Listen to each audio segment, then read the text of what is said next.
Hola chicos, como os prometí, hoy os voy a hablar de las 4 primeras funciones, ya que la semana pasada hablamos de las funciones shadow, las funciones sombra. En primer lugar tenemos la función dominante, la cual se le llama también héroe, porque representa el arquetipo de héroe y lo que tiene es el rol protagonista. Esta es la función que antes se refleja, se manifiesta en nosotros, posiblemente durante la niñez. La función dominante héroe lo que tiene es un complejo de que lo puede hacer todo bien, todo por sí solo, sin ayuda de nadie. Piensa que por su cuenta todo va a salir bien, pero la verdad es que no, necesita lo que todos los héroes, un sidekick, es decir, un ayudante, o alguien que lo controle, que le ponga límites de alguna forma. Por ejemplo, un ni dominante, es decir, un héroe ni, lo que va a pensar es que sus suposiciones y predicciones acerca del futuro son la verdad absoluta y que, como él ya tiene esa verdad, no necesita ayuda de nada ni de nadie para resolver los problemas que vengan. Con el tiempo se dará cuenta de que también necesita el input de la realidad, también necesita conectarse con la realidad y no solo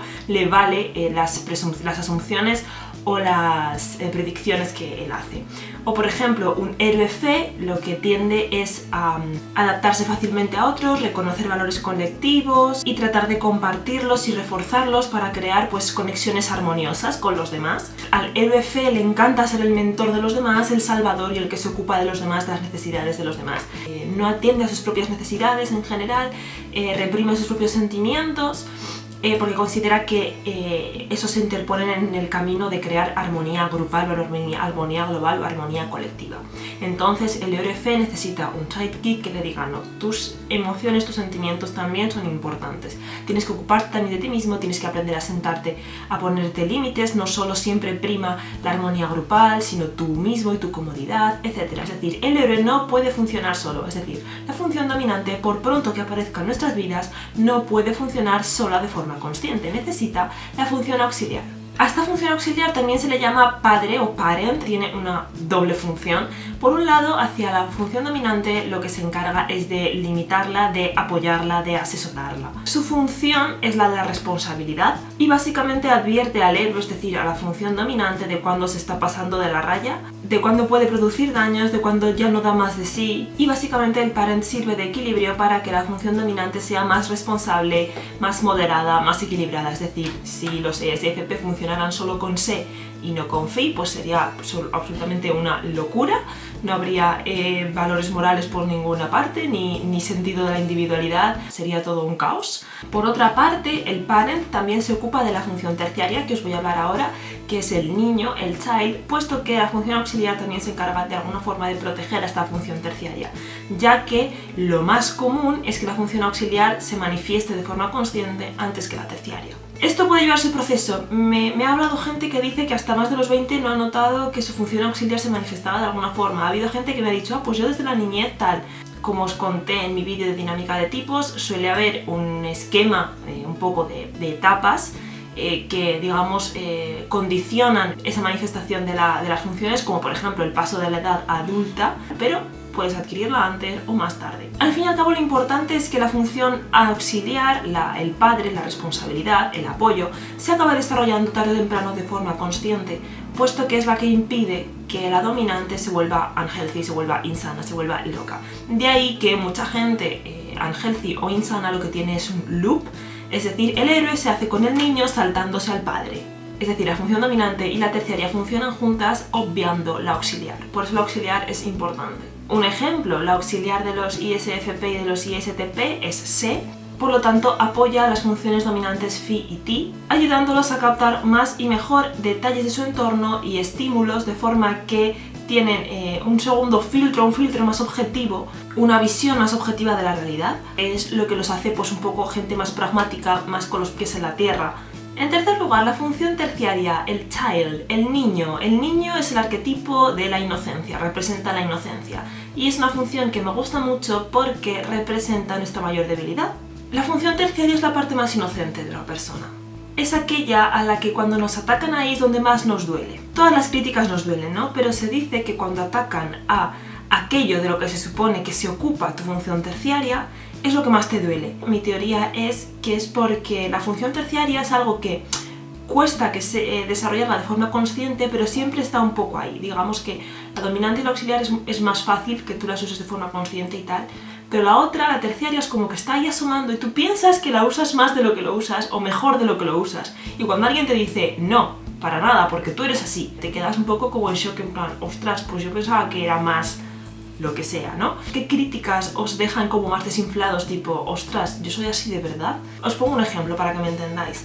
A los ENTP y a los ESTP, que son C terciaria, digamos que ellos sí que son gente como que intenta conectar con la gente, que se lleva muy bien, que es de buen rollo y todo eso, son muy jiji jaja, pero no son fedom. Pero ellos piensan que tienen un don de gentes en el que se ocupan más de la gente de lo que parece. Entonces, si tú le dices a un ENTP o a un ESTP, eres un egoísta y no te ocupas de nadie, de los demás, solo piensas en ti mismo, les va a doler un montón en el sentido de mierda, les duele mucho, les duele más a que les digas que están locos, que lo que dicen es ilógico, que son unos payasos, que sus chistes no hacen gracia, les duele más que ataques a su inteligencia interpersonal, y es que es su niño, el Fe Child. O por ejemplo, con los ENFP y los ESFP, nos pasa con terciario T. Se supone que sí que somos como un poco viva la vida, un poco caóticas en nuestra vida, etcétera, pero T nos hace personas bastante workaholic, es decir, nos podemos obsesionar mucho con el trabajo, con ser perfeccionistas, con hacerlo bien, nos podemos obsesionar mucho con la productividad, con organizarlo todo para que salga bien.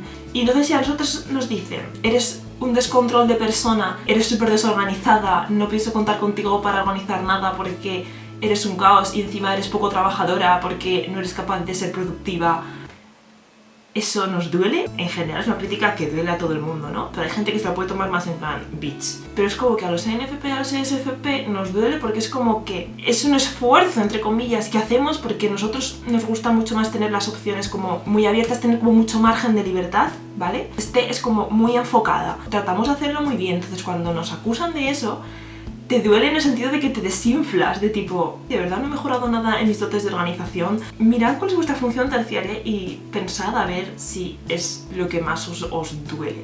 De hecho, las funciones terciarias me parecen tan interesantes que me llevó hace 2 días o 3 a hacer un post de Instagram, está en inglés, pero lo puedo traducir a español si queréis, que hablo sobre cómo las funciones terciarias influyen en cada uno de nosotros, o sea, influyen mucho en cómo es una persona. Por ejemplo, los ISFJ y los INFJ pueden pensar muy en frío y tomar decisiones muy lógicas gracias a ti terciario. INTP y los INFP son gente muy familiar, también muy del nido, que no suelen tomar grandes riesgos gracias a sí terciario.